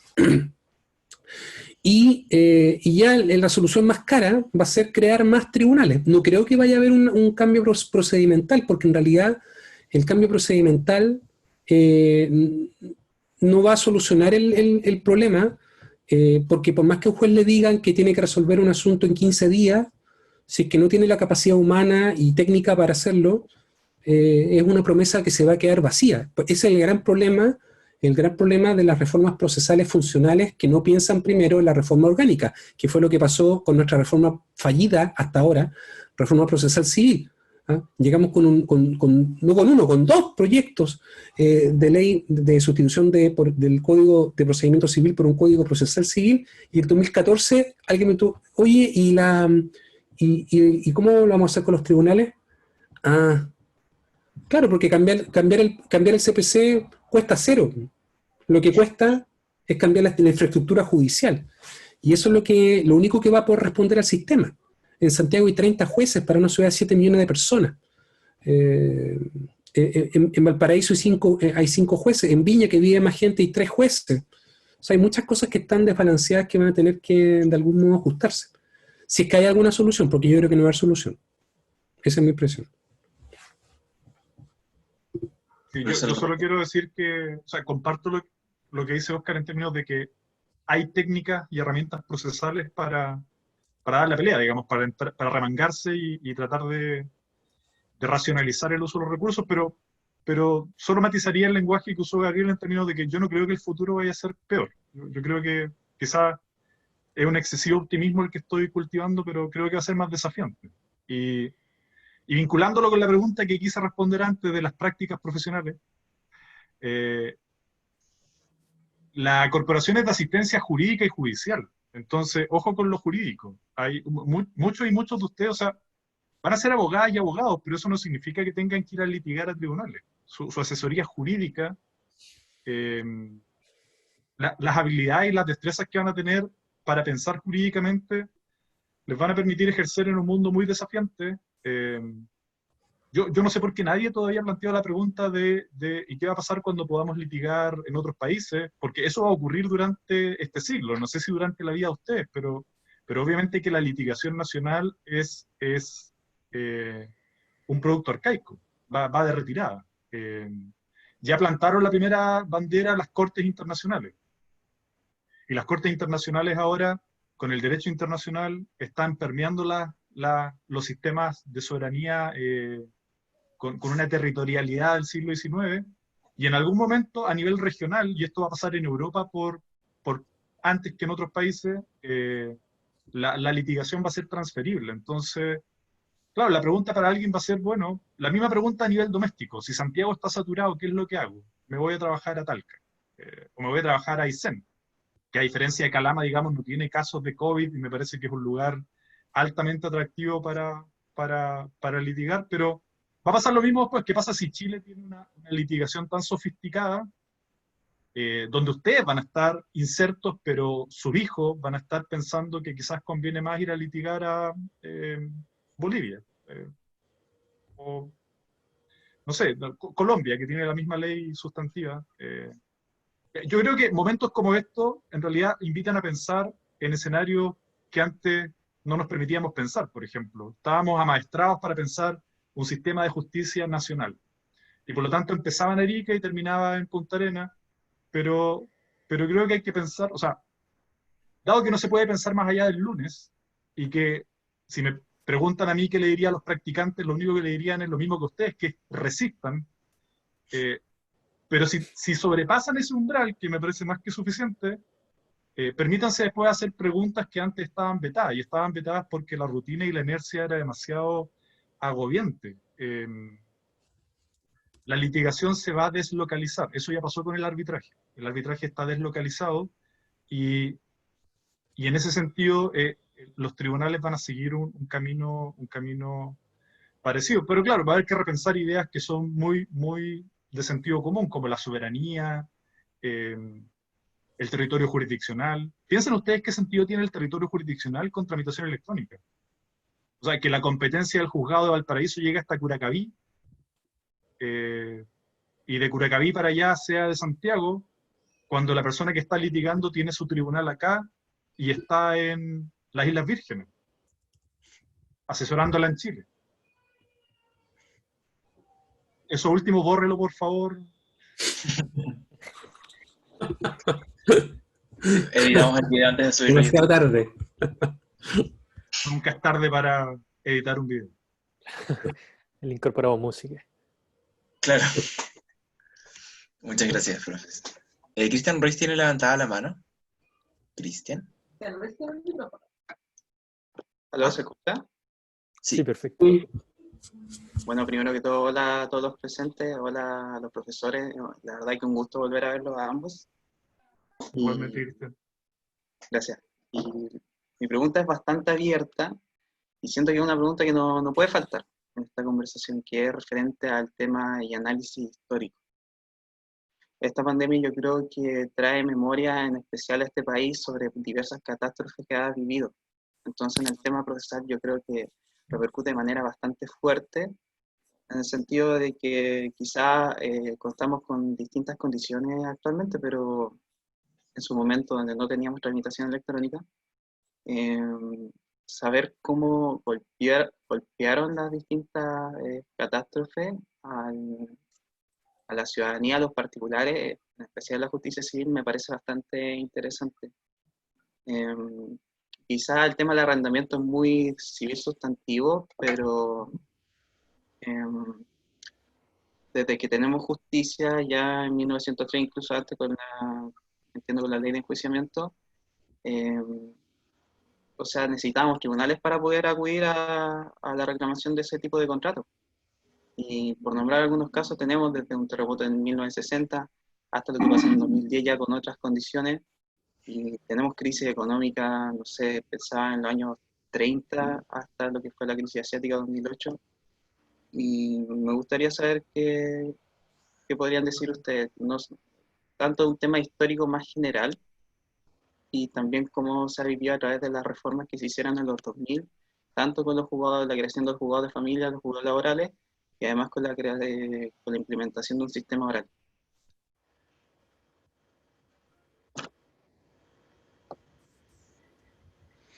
Gracias, Cristian. Bueno, difícil pregunta.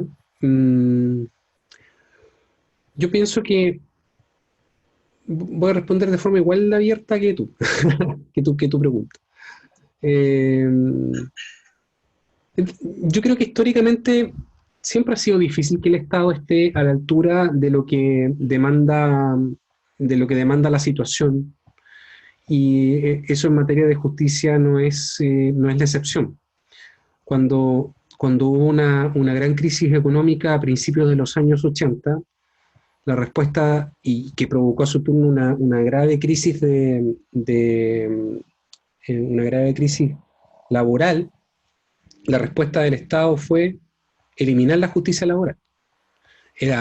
Eran otros tiempos, era otro gobierno, pero la respuesta ante esa crisis, que fue fenomenal, digamos, en términos de su magnitud, fue eliminar la justicia laboral.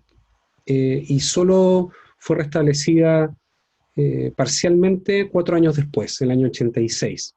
Hasta lo que tenemos hoy día, que es una justicia de primera instancia, de única instancia hoy en día prácticamente, en materia laboral. Antes había hasta cortes de apelaciones del trabajo. Entonces, hoy en día, esta situación por la que estamos pasando es raro, porque cuando uno estudia historia y estudia los grandes desastres naturales o hechos que han ocurrido en la humanidad, uno los ve como una situación casi romántica. Oh, ¿cómo habrá sido estar ahí? No sé. Y ahora ocurre que estamos ahí, y estamos ahí en una capa social en la que todavía, y espero así sea, ninguno de nosotros está pasando necesidades basales como alrededor de nosotros sí está ocurriendo.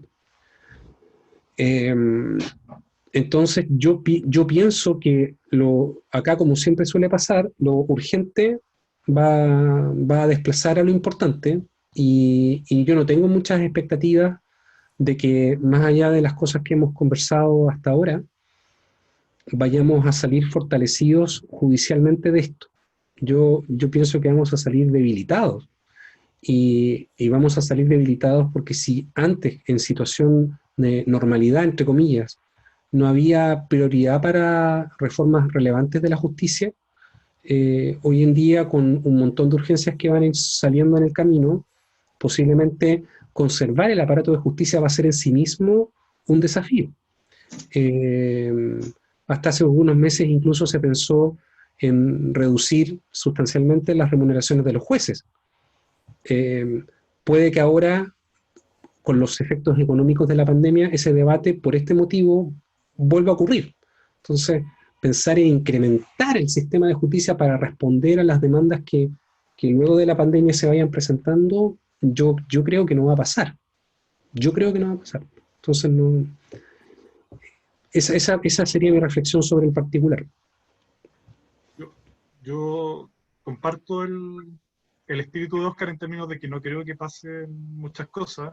Más bien creo que va a prevalecer una posición conservadora, pero me interesa la pregunta de Cristian porque creo que la mirada histórica de la justicia chilena es un tema pendiente. Voy a hacer publicidad un rato, pero yo saqué un manual sobre judicatura donde en parte abordo ese tema, así que no diré nada acá, pero solo diré que está en las mejores librerías y lo pueden descargar, el enlace en DER Ediciones. Hay un 20% de descuento con un cupón que yo les puedo pasar si es que quieren. Pero dicho eso, le voy a poner nombre y apellido y fecha a la pregunta de Cristian. Mire, es el cuarto libro que existe. Ahí está el mío, el de mis papás y el que compró Óscar Silva. Gracias, Óscar. Me dijiste que era para sujetar la puerta, pero veo que... Es que no habías dicho que era para sujetar la puerta, pero... Sí, pero es que la puerta se hinchó con la lluvia, entonces ya no me sirve, necesito uno más delgado. Así que voy a comprar el de Aníbal Cornejo Manríquez, las 1001 preguntas de derecho procesal. Insuperable texto de lectura cotidiana. No, pero yo quería ponerle a la pregunta de Cristian de si la justicia va a ser parte del cambio o no, la apelación tercera sala de la Corte Suprema de Ojeda con FP Cuprum. Porque el año 98, en el caso Poblete, el abogado del caso Poblete murió este año, por eso lo quiero recordar ahora. El caso Poblete es el primer caso en Chile en que se declara imprescriptible la acción penal en contra de militares por detenciones durante la dictadura de Pinochet. Y ese hito, acoger la imprescriptibilidad de la acción penal por delito de lesa humanidad, ocurre con Pinochet en el Senado. Y eso tiene un valor tremendo. Eso cambia la posición de la Corte Suprema en la pregunta acerca de si la Corte Suprema o el Poder Judicial forma parte de la modernidad de la sociedad chilena. Porque un mes después Pinochet se va a Londres y bueno, se quedó más tiempo del que tenía pensado y esa jurisprudencia se estabiliza. Pero ahora la pregunta es si una profesora que con su trabajo, porque la capitalista es ella se capitalizó 40 y tantos millones de pesos y necesita retirarlo ahora de un fondo de administración. Y la Corte de Apelaciones competente ya dijo que sí. Y la palabra la tiene la tercera sala de la Corte Suprema. Y cuando uno escucha a un personaje cuyo nombre no voy a decir, pero que representa buena parte del consenso de la transición de los años 90, decir que el fallo de la Corte de Antofagasta es un mamarracho, y es el peor mamarracho que ha visto en su experiencia como litigante, uno se da cuenta que va por el camino correcto. Es decir, que la jurisprudencia de protecciones contra FP está tocando la tecla correcta. Pero claro, hay que ser deferente del sistema vigente y la palabra la tiene la tercera sala en la apelación de Ojeda con FP Cuprum. Y así que vamos a ver, Cristian, vamos a ver de qué lado se para el Poder Judicial chileno en esta situación. Cristian dijo que quería agregar algo. Ay, justo te silencié. Ahí sí. Y ahora sí. Perdón por extenderme un poco, pero me faltó como cerrar un poco la pregunta, ya que todo se podría resumir en si el legislador procesal civil ha aprendido de su historia, ha aprendido a mirar su historia y la ha utilizado para mejorar en el tiempo. Y ya puedo prevenir un poco la respuesta, incluso por el análisis que hizo el profesor Oscar Silva en la ley más reciente en este tema. Pero de todas maneras yo creo que es un poco interesante la pregunta comparando un poco con lo que ha pasado en el tema penal, porque el legislador penal hay una unanimidad de que está errando de una forma increíble, no aprende nada de su historia y no tiene ningún respeto por los principios del derecho. En cambio, algunos antecedentes que tenemos en procesal civil es que el proyecto está durmiendo en el Senado hace bastante tiempo, esta ley reciente, pero no sé qué pueden decir al respecto. Gracias. Ahora sí. Perdón, yo quería decir algo mientras festinan con el libro en el chat. Respecto, ¿quién es el legislador procesal civil en Chile? Porque la ley 1552, mejor conocida como Código de Procedimiento Civil, la hicieron los golpistas que derrocaron al presidente Balmaceda, en cuyo gobierno se ordenó la creación de la Corte de Apelaciones de Valparaíso. Entonces, la principal reforma a ese código se hizo el 44, con facultades extraordinarias que el Congreso le dio al presidente Ríos. No hubo historia legislativa, porque fue el Poder Ejecutivo quien con facultades extraordinarias hace la reforma del 44. La segunda reforma importante fue el 88. Creo que no tengo que decir por qué no había historia legislativa de la reforma del 88. Y la cuarta reforma importante se hizo en 2015. Y es mérito del ministro Sergio Muñoz.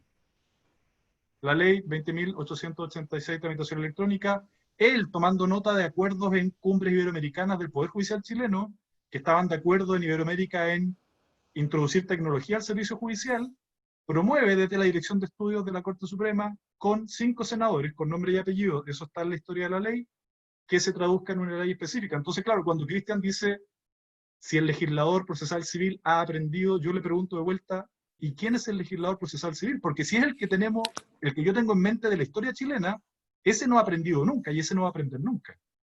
Porque básicamente es pura facticidad, digamos, no. Entonces sería bueno alguna vez tener, y por eso esta década es novedosa en términos de que hemos tenido debate en el Congreso, hemos tenido debate parlamentario sobre la ley procesal civil. Eso no había pasado nunca en la vida de la República de Chile, digamos, eso es totalmente novedoso.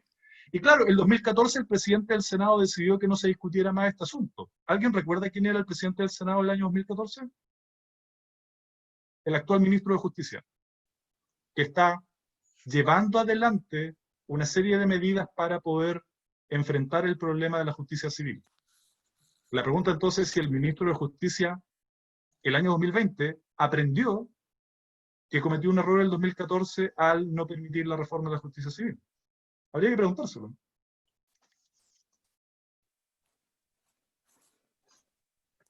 No tengo mucho que agregar a esa respuesta. La encuentro muy buena. Ok, gracias, profes. Bueno, no hay más manos levantadas y quizás sí podríamos ahora, igual el profesor Larroco ya mencionó un poco respecto como a la respuesta a la pregunta, de quizás que recomendarles a los alumnos que están haciendo la práctica, porque obviamente la virtualidad merma el desempeño en la práctica, no se está inserto en un estudio, no hay esta interacción del día a día con personas que estén insertas en el ejercicio de la profesión. Entonces quizás si pueden recomendar algo o tienen algún comentario al respecto, más allá de lo que ya dijo el profesor Larroco. Yo quiero decir algo más, si se me permite. Sí, obvio. Siguiendo la beta histórica procesal. Estas personas que están haciendo la práctica la están haciendo por culpa del Colegio de Abogados. Porque la práctica pasó a ser una exigencia para titularse obligatoria y gratuita, porque el Colegio de Abogados decidió hace 100 años atrás decir que la mejor manera de limpiar la imagen de los abogados con la cuestión social. ¿Se acuerdan que hace 100 años atrás estaba eso que los libros de historia llaman la cuestión social, que básicamente era una lucha por derechos bastante parecida a la que hay hoy? y los abogados estaban del lado de los malos, porque los abogados eran parte de la clase dominante, y para limpiar la imagen, y esto lo ha estudiado la profesora Marian González de la Universidad de Chile, se dijo, bueno, toda persona que quiera ejercer la abogacía en Chile va a tener que lidiar con la cuestión social haciendo una práctica profesional gratuita de 6 meses, como una especie de apostolado. Bueno, sé que eso no responde a la pregunta específica de qué hay que hacer con la práctica en estos días, pero rescaten el espíritu original de la práctica obligatoria. Tienen que enfrentarse, tienen que ser la primera línea en la cuestión social. Yo lo resumiría así.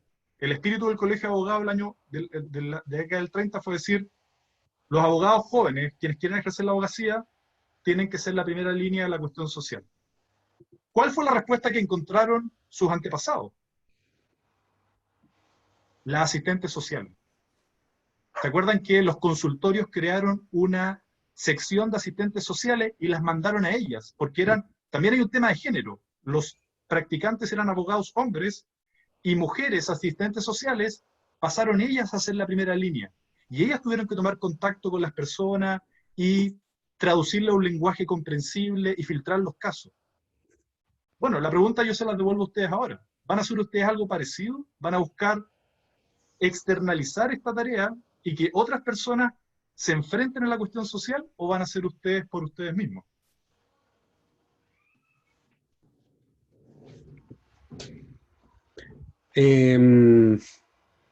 ¿Eso era, Jorge? Eso era. Ya, quedé así como esperando si terminaba con otro remate. Bueno, se puede decir poco después de esa exhortación. Ahora, pensando un poco en lo que es más cotidiano, que es algo que mencionaba en la pregunta, efectivamente yo creo que, bueno, la falta de interacción producida por la pandemia genera que parte del aprendizaje que uno tiene en una práctica y que se construye a partir del roce con un abogado, de la interacción con otros practicantes, del intercambio de ideas, hoy se pierda. Ahora, también es cierto que desde un tiempo a esta parte, producto de que hay muchas personas, muchos estudiantes de Derecho que están esperando hacer la práctica, se abrieron un montón de otras alternativas para poder desarrollar la práctica. De modo que hoy día la práctica profesional, como sinónimo de defender causas en materia civil y familia, está superado, y está superado al punto que podemos encontrar un montón de practicantes en consultorios móviles, en el CERNAC, en la Oficina de Defensa Laboral, en el Ministerio Público, en fin. Por lo tanto, la experiencia, y ahí yo rescato la importancia que tuvo la práctica en mi vida profesional. La experiencia de la práctica es una experiencia importante, pero que tampoco tiene que ser el depósito de todas las expectativas que ustedes tengan para desarrollarse en el ámbito de la profesión. Como bien dijo Jorge, la litigación es uno de los ámbitos, pero no es el único. Y bueno, en la situación en la que están ustedes, por lo menos no están en una desventaja en relación con otras personas de su generación, porque están viviendo todos exactamente lo mismo en términos de las relaciones que pueden tener con otras personas en ámbitos como una práctica profesional. Y finalmente, en el fogueo que supone la práctica profesional, gente bien preparada como ustedes lo va a poder suplir con facilidad. Y eso yo también lo sé porque me ha pasado en ya varias generaciones que me ha tocado ver que digamos, personas que no tenían ningún manejo de lo que ocurría en la práctica, en un mes sufrieron una transformación profunda con su primer trabajo. De manera que obviamente hay que resistir, como dice Jorge, pero también hay que resistir pensando que la práctica es un mecanismo que no los va a dejar, digamos, completamente habilitados como abogados. Yo llevo, en los 13 años o 14 años que llevo como abogado, no me siento completamente abogado todavía. Lo que da cuenta que este es un camino que se desarrolla de forma tan extensa que en 6 meses no se va a conseguir. Así que, no, paciencia nomás. Y por último, pueden hacerlo de forma más relajada, la práctica, me imagino, hoy en día. No sé cómo se estará llevando en realidad, pero me imagino que tiene que ser una modalidad un poco más tranquila considerando las circunstancias. Profesor, una consulta y en el sentido de lo último que mencionaba, ¿no considera que puede haber quizás una merma, un riesgo, en el sentido, esto ya puesto desde la perspectiva del practicante, en cuanto a las experiencias que, por ejemplo, puede tener yendo a la oficina, como finalmente el trato de piel, la conversación que va más allá de una llamada telefónica, un diálogo por Zoom, que probablemente enriquece mucho las mañitas procesales, ciertas técnicas, tips sobre cómo enfrentarse a la práctica en tribunales, como que considera, dado lo que implica la práctica, que puede haber una merma en ese sentido. Hay una merma, sin duda que hay una merma. Pensando en la práctica del modo tradicional, vale decir, en la Corporación de Asistencia Judicial, llevando adelante causas hoy en día fundamentalmente de naturaleza civil y de familia. Sí, hay una merma.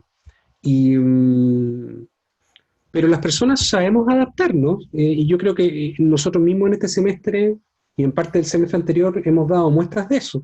Lo que en un principio nos parecía bien extraño y antinatural incluso, como es tener clases por esta vía, hoy en día lo tomamos como algo sumamente normal. Significa que nos adaptamos de alguna forma. Yo creo que incluso hasta Jorge se adaptó, aunque, ¿o no? ¿A lo antinatural? A lo antinatural, sí. No, a lo antinatural no, eso más bien Ah, ya. conservador. Ah, ya, bien, perfecto. A Jorge le falta un semestre más, todavía. Entonces sí, pues, se produce una merma, pero hay tantas mermas a las que estamos sometidos últimamente que en realidad esa merma en particular no sé si es la más importante, ¿no? Cuando comiencen a interactuar después de esto como abogados, de verdad, digamos, van a tener la oportunidad de superar esa falencia. Porque esta merma a la que tú te refieres, uno la puede extender a incluso etapas que han tenido, años que han tenido en su formación como estudiantes. Si, o sea, hablando en términos bien objetivos, de los 5 años que dura la carrera, en realidad años de clases efectivas no son los 5 años. ¿Sí? No son los 5 años por programa y no son los 5 años porque ocurren contingencias, y a mí también me pasó. Estudié 5 años de Derecho, sí, pero me acuerdo que, por ejemplo, no sé, por el 2000 hubo una toma de 3 meses, en 2001 hubo una toma de 1 mes. Entonces, si yo empiezo a sumar, al final no fueron 5 años, fueron 4 años. Sí, pero en fin, esas mermas uno las va colmando porque al final uno tiene que ser también consciente de que hoy en día gran parte de lo que ustedes logren va a ser porque ustedes tomaron una decisión de formarse de una determinada manera, y no necesariamente de que una institución les proporcionó todas las herramientas para que ustedes se hicieran abogados. Así que eso creo yo. Ojo que lo que está viéndose ahora es un déficit general y antiguo en nuestro sistema universitario, que es que las escuelas de derecho no tienen internalizado el entrenamiento profesional. Entonces, en realidad, no es que se estén privando de una etapa de entrenamiento profesional donde aprenden estas mañitas, o no sé a qué se refería José Manuel con eso, pero es que nunca lo tuvieron. Y no lo tienen ustedes, ni lo tienen sus compañeros de otras universidades, ni lo tuvieron las generaciones anteriores. Entonces la pregunta es, ¿por qué las escuelas de derecho en Chile no tienen entrenamiento profesional? Como si la tienen las escuelas en Alemania, como si la tienen en Estados Unidos. no tenemos entrenamiento profesional. Y se los digo con bastante contundencia porque eso afecta a la disciplina donde yo trabajo ahora, que las escuelas de derecho creen que el derecho procesal tiene que internalizar la falta de un entrenamiento profesional. Y se confunde lo que antes se llamaba práctica forense, que era aprender a redactar escrito, o a entender los tiempos de litigación, o los consejos respecto de con quién hablar qué cosa, se confunde con la disciplina que es el derecho procesal, que es una reflexión sobre un sistema de justicia que garantiza derechos de las personas. Entonces hay una tensión interna en mi disciplina, porque uno tiene, y esto ustedes les ven en la propia malla curricular.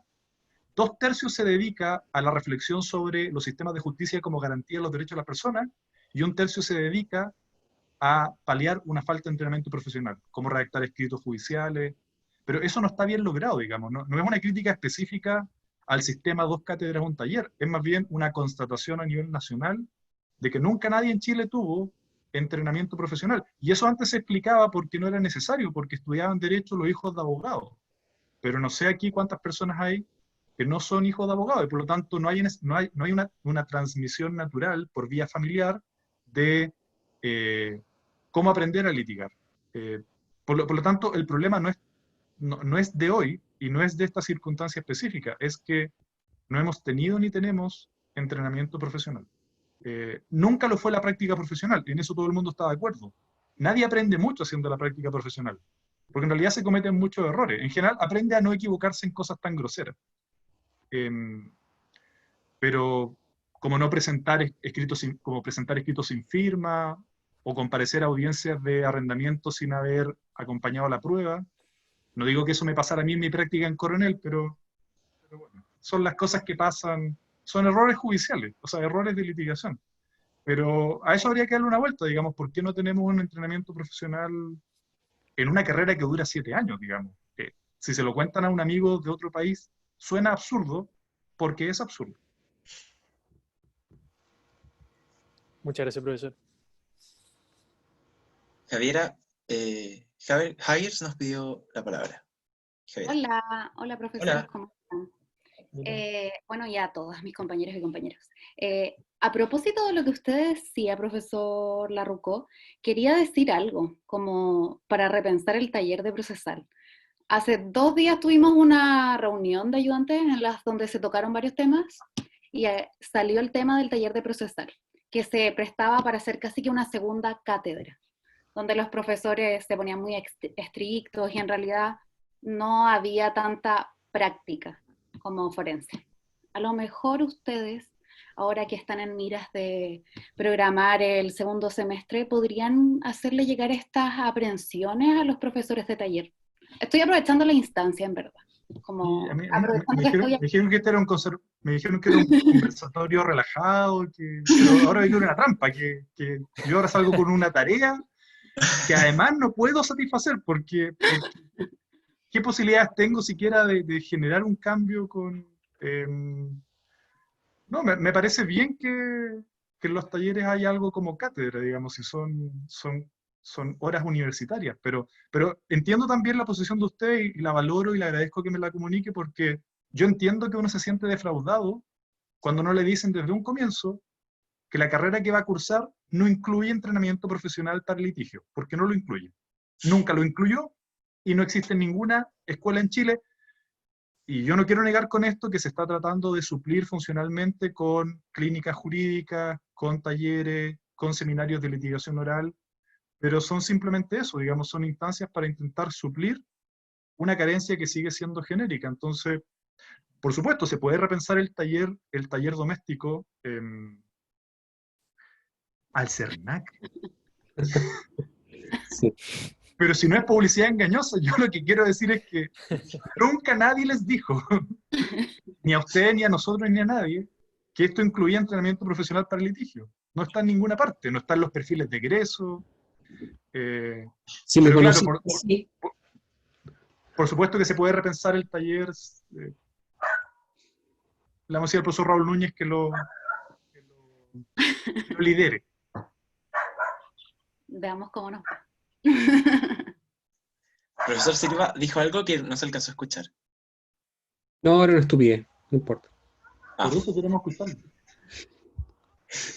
En todo caso, el taller de procesal, que fue el primer taller que hubo en la escuela, empezó como un taller de análisis de jurisprudencia. Y eso yo lo sé bien porque yo fui el primer profesor Tallerista de inicial, el tallerista cero. claro. El Y tallerista cero. empezó como una instancia para analizar jurisprudencia, que buscaba de algún modo trasladar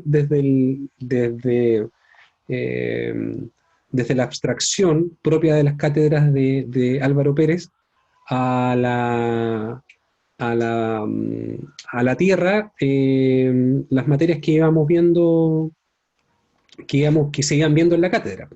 Entonces, ese fue el perfil original. Lo que pasa es que, claro, como dentro de la universidad nunca ha habido tampoco una instancia de clínica jurídica organizada por la universidad, sin perjuicio de las iniciativas que de los estudiantes han surgido, el taller se vio como la oportunidad para ello, pero en realidad nunca estuvo, como dice Jorge, pensado como tal. Ahora, yo creo que la sensación de carencia existe, y tenemos una escuela al lado, que es la de la Universidad del Paraíso, que proporciona una clínica, tenemos la Andrés Bello que proporciona una clínica. Yo creo que el camino va para allá, a proporcionar una clínica. Y habrá que implementar cómo se integra esa clínica a la malla curricular. Pero el taller, no sé si es un problema tanto del taller, ahí yo tengo mis dudas. Igual yo lo comentaba porque fue algo que surgió entre los mismos estudiantes y fue polémico. Hubieron hartos comentarios al respecto. Así que yo lo dejo ahí para que ustedes estén más cercanos a lo que el estudiantado habla también. Le vamos a dar los 15 talleres al profesor Esteban Gómez. No sé quién es Esteban Gómez. Parece que eso sería. Habla de Esteban Gómez, no sé quién es Esteban Gómez. Para eso vamos a requerir reformar el código orgánico que limita las horas docentes de los jueces, pero eso va a tomar menos tiempo que las escuelas tengan sistema de entrenamiento. Súper. Gracias, profe. Bueno, no hay más manos levantadas, así que a lo mejor, no sé si a los profes les gustaría como hacer algún comentario o quizás hacerse alguna pregunta que los alumnos lo hicieron, ya que nos quedan como 15 minutos, o si no podemos ir cerrando también. ¿Está una promoción editorial. Pero no lo desperfiles, pero... O sea, ¿ustedes aspiran a que esto sea el taller? Enfóquense, por favor. Son amigos por si acaso, para que no queden dudas. Son los amigos Está claro. Voy a denunciar por injurias la Rucó. ¿Por qué? No he dicho ninguna mentira. No, yo quería agradecer el espacio de compartir con ustedes, porque después de 3 meses haciéndole clase a bots, es primera vez que veo a seres humanos con los que interactuar, así que creo que eso me va a dar cordura para un mes más, digamos. No sé si voy a llegar a agosto, pero sí. Invítenme a otro café a fines de julio para pasar agosto, porque si no la locura me va a corroer. Y nada, espero que haya sido un encuentro agradable para ustedes. Para mí lo fue de manera, que no haya sido tan polémico como el de laboral. ¿Ese fue el polémico? Sí, ese fue un poco polémico. Para vecino, claro, invitaron como a 2 polos muy opuestos. Bueno, esa era la idea también, Controvertido. Cuando estábamos sí, eso, más controvertido que polémico. Cuando estábamos pensando fue como, bueno, aquí la idea es que discutan y discutieron. Claro. Y ocurrió. No, aquí la idea fue de partir. Y ocurrió. Así que muchas gracias a todas y a todos. Gracias a Oscar por comprar el libro y por compartir. Y a Nicolás por la coordinación y por organizarlo. Muchas Porque gracias. Nunca me llamaron, así que... Sí, gracias por su disposición nuevamente. Y espero, qué bueno que les gustó la actividad. Parece que es verdad que en estas actividades nosotros participamos mucho más que en clases, porque mucha gente prende las cámaras y hacen preguntas, cosas que en clase no pasan. Y me incluyo, obviamente. Así que muchas gracias, profe, y a todos los asistentes. Ya, pues gracias muchachos también. Espero que les vaya bien y nos vemos pronto. Nos vemos. Muchas gracias, profesor. Gracias a quienes participaron. Chao. Chao. Chao, Jorge. Que les vaya bien.